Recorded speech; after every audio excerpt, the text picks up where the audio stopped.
La Madre Mariana de San Simeón nació en la villa de Denia, en Alicante, y fue bautizada el 24 de noviembre de 1569 en la parroquia de Nuestra Señora de la Asunción. Recibió el nombre de María Ana, Mariana. Su padre, Conrado Simeón, era marinero y comerciante, natural de la ciudad de Ragusa, y su madre, Jerónima Fuster, natural de Denia. Eran escasos de bienes de fortuna, pero buenos cristianos, y educaron cristianamente y con esmero a Mariana, que fue hija única del matrimonio. De pequeña, Mariana fue una niña muy despierta e inteligente. Aprendió a leer y a escribir, de forma que sus conocimientos le permitieron llevar y aclarar los negocios comerciales de su padre. Una niña compasiva con los pobres, a quienes, movida de caridad, atendía y servía en el hospital. Amaba la humillación y se inclinaba a vivir olvidada en las manos de la divina providencia. A los 12 años quedó huérfana de madre. Fue entonces cuando Mariana se resolvió interiormente a dedicarse al servicio del Señor. Buscaba la soledad, el silencio y la oración. Hizo su primera comunión y así comulgaba con frecuencia. Convertida en una jovencita, buscaba la mortificación y las penitencias, las vigilias en la oración y los ayunos. Poco después de cumplir sus 14 años, hizo a Dios voto de castidad y resolvió no buscar ni entregarse a nadie sino a Jesucristo. Tras la muerte de su madre, Mariana tuvo que dedicarse al cuidado de la casa y de la familia. También era muy hábil para toda clase de labores manuales y entre estas destacó en el telar, trabajo que después, en los conventos que ella fundó, instauró como actividad para las monjas de su comunidad. Pasados unos años, su padre volvió a contraer matrimonio con una santa doncella llamada Catalina Meyer. También su padre quiso casar a Mariana con un caballero de Ragusa, a quien la había prometido en matrimonio.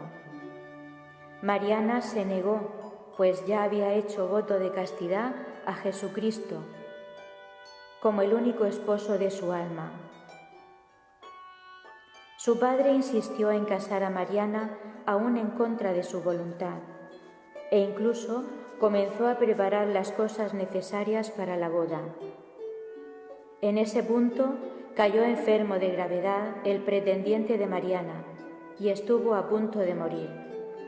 Y esto hasta 3 veces, hasta que finalmente dispuso Dios que su padre enfermase y muriese, quedando así Mariana libre para entregar su vida al Señor como era su vocación. Impresionado por la decisión de Mariana, su pretendiente renunció también al mundo y se hizo religioso. Poco después repartió entre los pobres su poca hacienda que le quedó de su padre y se retiró en su casa haciendo una vida santa junto con su segunda madre, Catalina. Empezó Mariana por este tiempo a sentir gran deseo de entrar en religión. Años más tarde supo de la reforma de las agustinas emprendida por San Juan de Ribera, cuyo primer monasterio fundó el arzobispo en 1597 en la villa de Alcoy. Mariana quiso entrar en este monasterio, pero el Señor dispuso que fuese en Denia, su villa natal. El 25 de enero de 1604 ingresó Mariana en el convento de las Agustinas Descalzas de Denia, siendo apadrinada por el mismo rey Felipe III junto a otras 5 jóvenes que tomaron el hábito de manos del nuncio. Mariana hizo su profesión religiosa el 15 de febrero de 1606. También su segunda madre, Catalina Muller, entró de religiosa en las Agustinas Descalzas de Denia el año 1605. Al poco tiempo murió en olor de santidad. La vida religiosa de Mariana transcurrió entre la oración y el rigor de la penitencia, recibiendo del Señor grandes gracias en la contemplación. En el monasterio desempeñó varias obediencias, como tornera, provisora y sacristana, entre otros, además de haber sido elegida para gobernar la casa como superiora y madre de todas las hermanas. A instancias del obispo de Cartagena, don Francisco Martínez de Cenicero, la Madre Mariana fundó otro convento de agustinas descalzas en Almansa, Albacete, donde llegó el 6 de enero de 1609. Tuvo mucho que trabajar en los principios de esta fundación de Almansa por la falta de recursos económicos para sustentar en lo necesario a la primera comunidad. Fue entonces cuando la Madre, ayudada por la gracia de Dios, inventó el arte de tejer la lana, fabricando prendas con las que socorría a los pobres, al tiempo que vendía y hacía los hábitos de las monjas.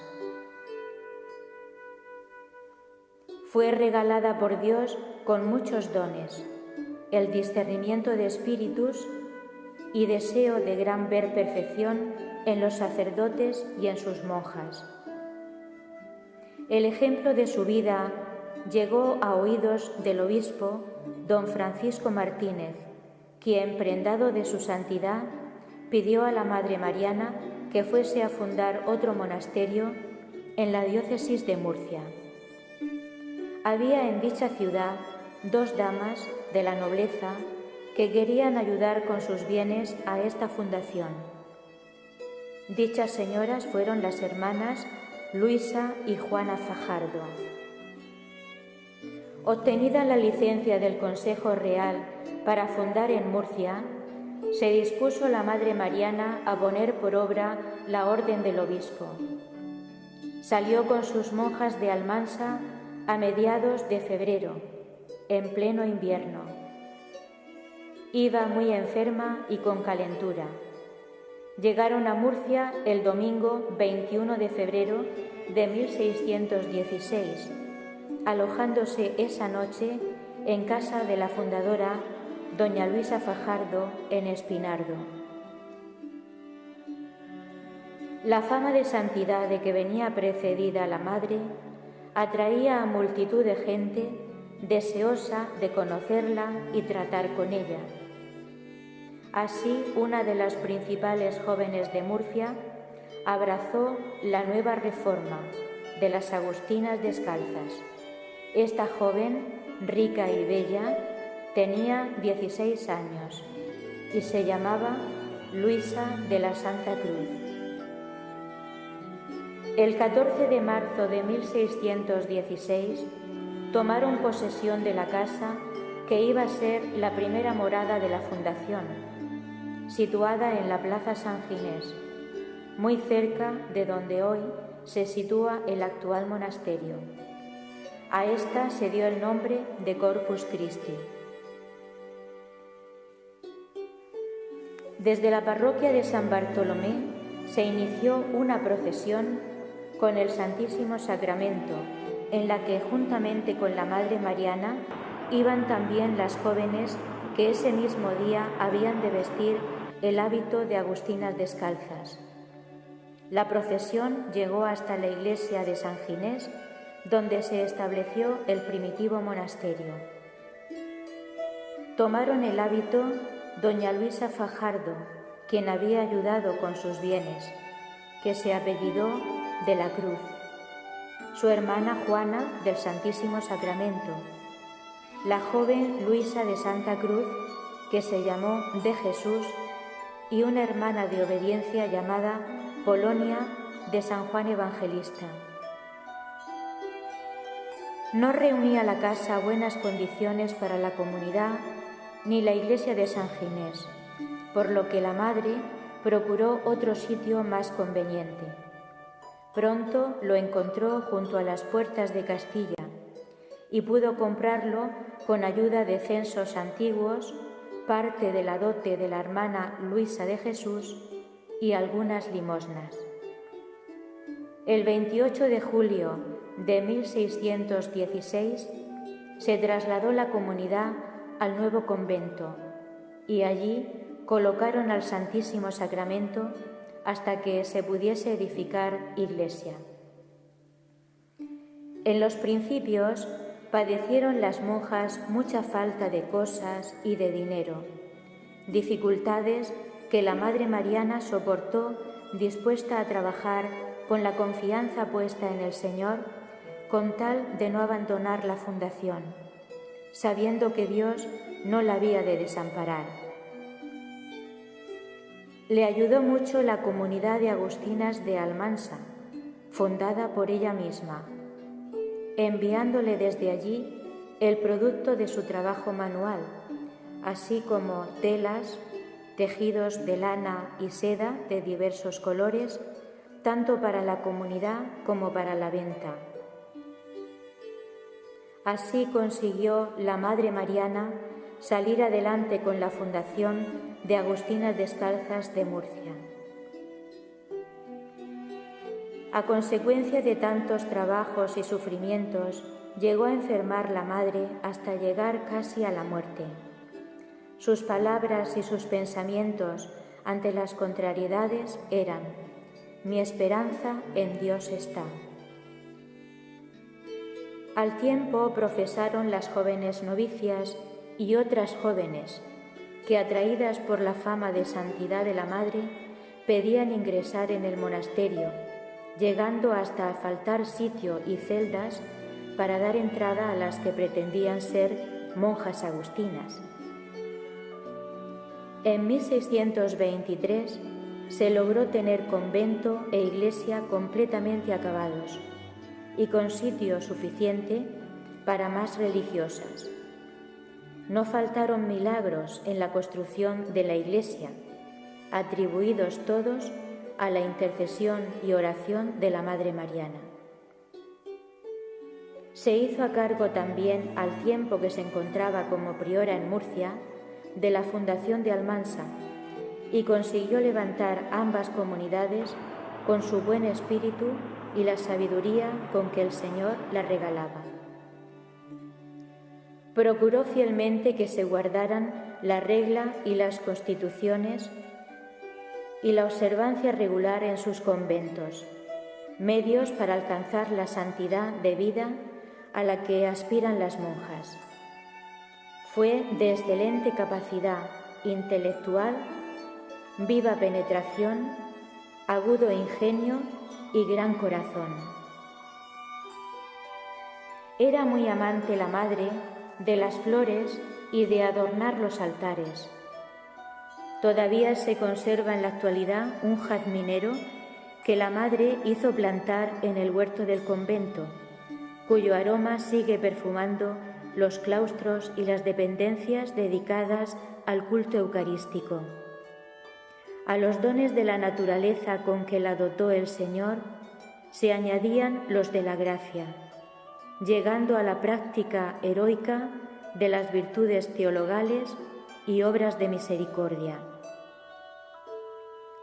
Entregó su alma a Dios el 25 de febrero de 1631, a los 61 años de edad, siendo priora y servidora de todas las hermanas de la comunidad que había fundado con tanto amor y deseos de servir al Señor, a la Iglesia y a la humanidad.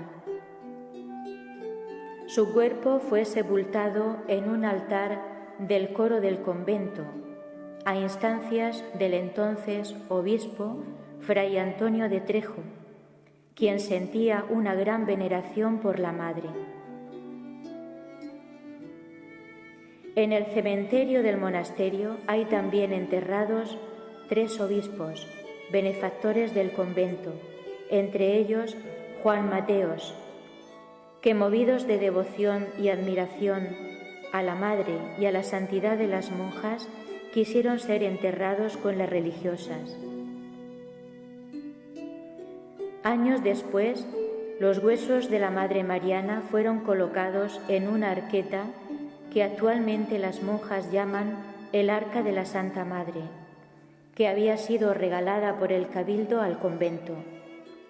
Esta arqueta había contenido los restos de San Fulgencio y Santa Florentina. También se conserva como una reliquia. Después de su muerte, quisieron las monjas tener un recuerdo de su fundadora y mandaron a un pintor hacer un retrato, dando ellas idea de su semblante y facciones. El pintor hizo el retrato exacto y más natural que si la hubiese tenido a la vista, al que añadió la inscripción: «Mi esperanza en Dios está», frase frecuente en los labios de la Madre Mariana. Este cuadro se conserva como reliquia en el convento de Agustinas Descalzas de Murcia. Esta es la breve semblanza de esta monja santa, no reconocida aún por la Iglesia, pero que goza de la felicidad de los santos y bienaventurados junto a su esposo, el Cordero Inmaculado, a quien ella quiso amar, alabar y servir todos los días de su vida. Mi esperanza en Dios está.